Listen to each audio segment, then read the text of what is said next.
अमेरिकी राष्ट्रपति Donald Trump ने ईरान की नई सत्ता का जताया विरोध, चेतावनी देते हुए किया आगाह। ईरान में नए नेता के चुनाव में बोले राष्ट्रपति ट्रंप, कहा नए नेता के चुनाव में मेरी भूमिका जरूरी।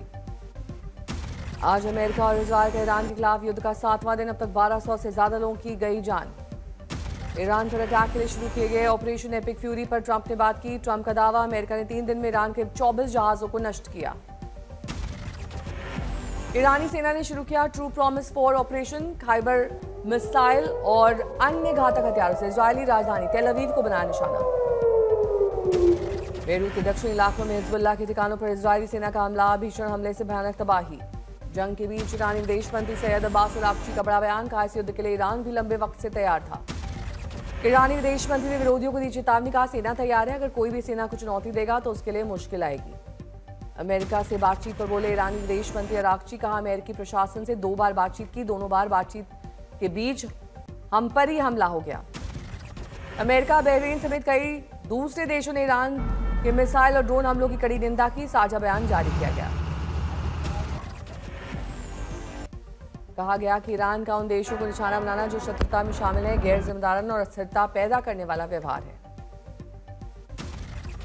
ईरानी अधिकारी ने अमेरिका को जमीनी आक्रमण के खिलाफ चेतावनी दी, कहा ऐसे किसी भी ऑपरेशन का जोरदार और निर्दयतापूर्ण ढंग से जवाब दिया जाएगा।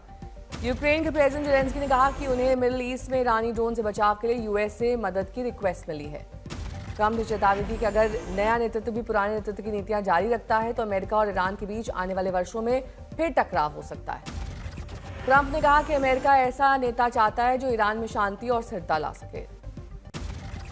भारत ने पहली बार ईरानी supreme leader Ayatollah Ali Khamenei की मौत पर शोक जताया। विदेश सचिव विक्रम मिस्री ने कंडोलेंस बुक पर हस्ताक्षर कर श्रद्धांजलि दी।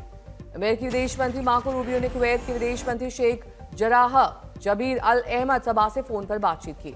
अमेरिकी United states department of state के अनुसार दोनों नेताओं ने क्षेत्र में ईरान का मुकाबला करने के लिए संयुक्त प्रयास पर चर्चा की। रूबियो ने बातचीत के दौरान कुवैती सेना के 2 सदस्यों की मौत पर संवेदना व्यक्त की। क्षेत्रीय सुरक्षा स्थिति पर विचार विमर्श किया। यूरोपीय संघ की विदेश नीति प्रमुख काजा कैलास ने कहा कि ईरान युद्ध का निर्यातक है और वो अधिक से अधिक देशों को संघर्ष में घसीटने की कोशिश कर रहा है। उन्होंने आरोप लगाया कि तेहरान अन्य देशों पर अंधाधुंध हमले कर क्षेत्र में अराजकता फैलाने की कोशिश कर रहा है।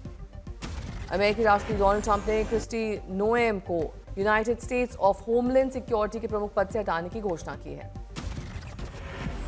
ईरान ने अरब देशों में मौजूद अमेरिका के सैन्य ठिकानों को निशाना बनाया। इसके साथ ही इजरायल पर भीषण बमबारी की।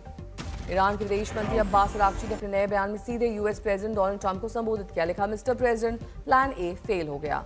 लेबनान में इजरायली बमबारी से मानवीय संकट बढ़ा। हजारों की संख्या में लेबनानी लोग जान बचाने के लिए सीरिया में शरण ले रहे हैं।